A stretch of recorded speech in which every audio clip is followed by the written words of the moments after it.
Hey everyone, I'm Almar of almarsguides.com, and in this video here I'm going to be talking about a good base location that I have found in Spider Plains. So I've actually named this location Squin 2.0 because, as you can see, it kind of resembles Squin. It's right between two canyons in the little crevasse that goes between them. So here's the map location for Squin 2.0, and as you can see, it's in the southern portion of the Spider Plains. I actually built this base as an outpost for the Bugmaster. I was going to basically keep, if the Bugmaster took multiple tries, I would go into Arak, fight/wipe to the Bugmaster and all the bugs, and then pull back to Squin 2.0, rest up, go back into Arak, and basically that would be my rotation of skilling up my characters and leveling them up. Because fighting the Bugmaster one-on-one is a very, very good way of getting your characters more skilled. So that was my game plan here. When you build in Spider Plains, you will piss off the Shek Empire unless you are friendly with them. As you can see, I'm currently friendly with them because I handed in the Bugmaster after I took him out. But you can see, here's the full picture of Spider Plains so you can get the exact location from my base. You can see the, as far as the events that happen here, the Shek usually, they come to your base when you build in their land, and they specifically want to take what you've harvested from their land. They're not interested in money or anything like that. They want to take your food. And they will come into your base and basically take all of your food. If you, it depends on if you use mods or not. If you're using mods and you have unlimited stack sizes, then they'll take all your food because they can stack the food indefinitely in their own inventories, basically. However, if you're not using mods that don't increase the stack size, then they'll only take as much food as they can hold. So that's something to keep in mind. If you refuse to let them take food, they're going to come back and fight you. And if you keep fighting them as they come back and you keep winning, then eventually they're going to send the 100 Guardians to attack you. I'm pretty sure, or the 5 Invincibles, I think they're called, or something like that.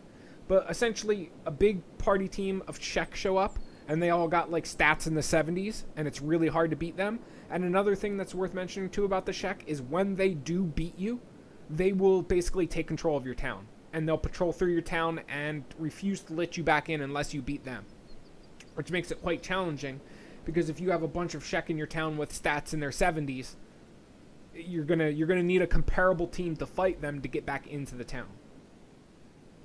So as far as resources go at this base location, I have three iron deposits that are in my base. You can see them right here. I got this iron deposit, this one, and then there's this third one that's wedged between these two rocks, as you can see. There's a single copper deposit inside my base right here. Thankfully, you don't need a lot of copper in this game. Once you fill up your all of your copper nodes, you're basically good to go. You don't need to keep whacking it, and I'm going to actually keep whacking it for more copper. But once you fill up basically once you make all the electrical parts that you need and you stock up on copper, you don't need to worry about it too much anymore. There are also copper nodes over here that you can mine. There's 4 over here, I think. 1, 2, 3, and this is a 4th, right? Yep. So there's 4 over here, which are in close enough proximity to your base where you can just send people out there to mine them. See, it's basically still in the vicinity of my base. If I'm here, I still get the little pop-up saying that I'm in my base. And as you can see over here, I have a building, which is kind of on the cliffside, and this is my power building. It contains a lot of my batteries, as you can see, and it also contains my generators, fuel storage, and the biofuel distillery that makes the fuel. That building is up there because, it doesn't really matter if enemies get to it. They won't really do anything to it anyway. There's nothing in there for the enemies to actually take. And I put it on the outskirts of my town because the main drawback of this town is we're quite limited for spaces, you can see. There's, you got these buildings over here, and then you got these buildings here, and that's really all you have the space for because you need to put other stuff outside as well.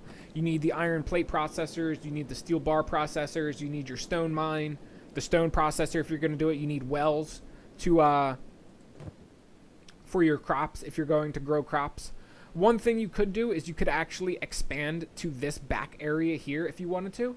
There's as far as I know, there's no way to get, or maybe there is. There might be a way to get down from this canyon into the, or from this mountaintop into the canyon. I'm not sure though, but you could definitely make this you could definitely expand the base in this direction a little bit and put more buildings in there if you wanted to. Also, if you don't have hydroponics, you will be able to put down some farmland in that area as well if you wanted to make your base a little bit bigger. Let me show you the environment. So you can see the environment here is 10% green, 100% arid, which is actually a probably the most common combination in all of Kenshi.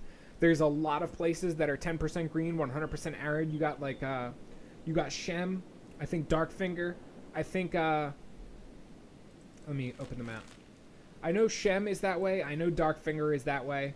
Okran's Gulf, I'm fairly certain, is that way as well. Skinner's Room might actually be that way as well. Arm of Okran might honestly be that. Hidden Forest, I can't remember if that is arid. I think it might be, but I could be wrong. But there's a lot of zones in this game that are a combination that are 100% arid, 10% green, which makes growing a little bit more complicated there. For the most part, the only things you're going to be able to grow in that location are cactuses that are... and you also can't make hydroponic cacti either. You can only grow them in the wild. But you can grow cactuses in arid environments, and in green environments you can grow wheat straw, hemp, and vegetables. However, and cotton too. I would only recommend you really grow hemp and wheat straw. Wheat straw is good for a lot of different food ingredients because it's used to make bread, and then you can make the bread into food cubes if you wanted to, or you can just eat the bread, you know, on its own. And then the hemp, of course, that's used to make fabrics, which is one of the main materials we need for a lot of end-game recipes. Like you can see Ruka over here, she's working on the weaponsmith, and weaponsmith requires fabric in order to make things. I also think this does too, yeah, the heavy armor smith, which is very, very important. Actually, I mean, even the light armor smithing requires fabrics. Pretty much all armor and weaponsmithing that is worth doing is going to require fabrics. Sorry, hiccups. So that's something to keep in mind. You are going to need fabric, so hemp is going to be an important thing for you to grow here. The yield is going to be very low for hemp. You have to keep that in mind, though, because it's only a 10% grow area. Like, let me show you here. You can see the crop yield is not as bad as what you might think it would be, because it's 47% crop yield, so you're basically getting like 50% of your yield as far as hemp goes. So I think you usually get like 60 hemp per field or something like that, if it's a large field, that is.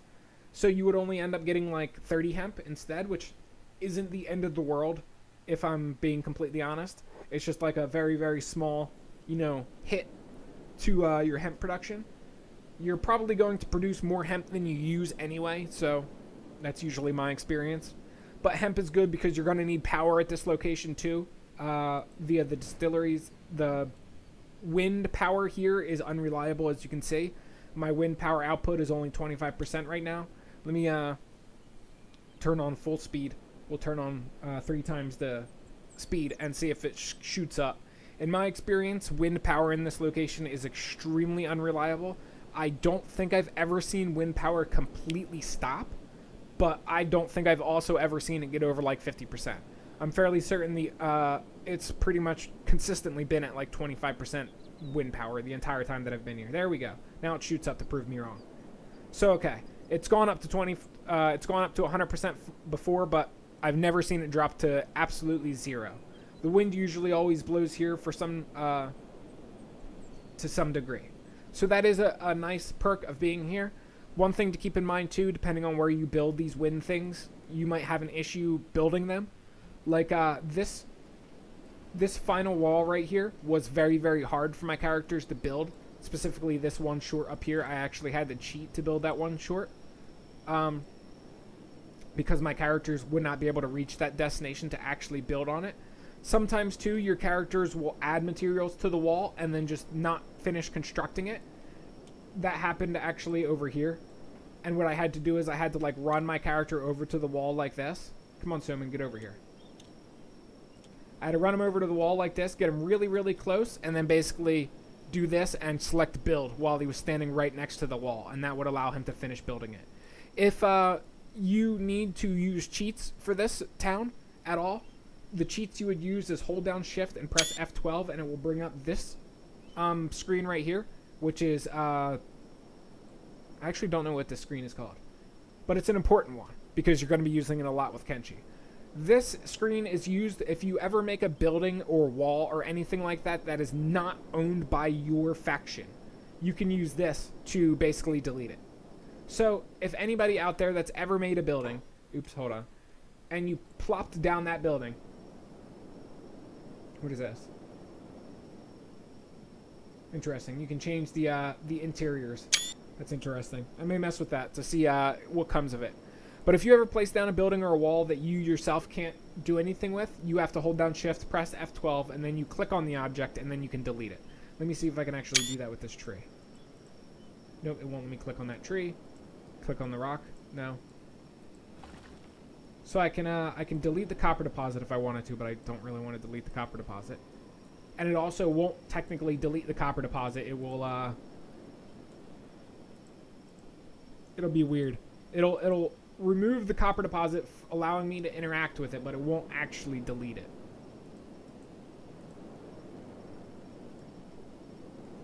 Nope, I don't have any terrain things here that I can delete. Sometimes if there's like metal on the ground, you can click on it and then delete it, and I've done that in a video before to demonstrate how this works, but I'm not finding anything that I can actually delete. Also, you can see stuff in the distance too.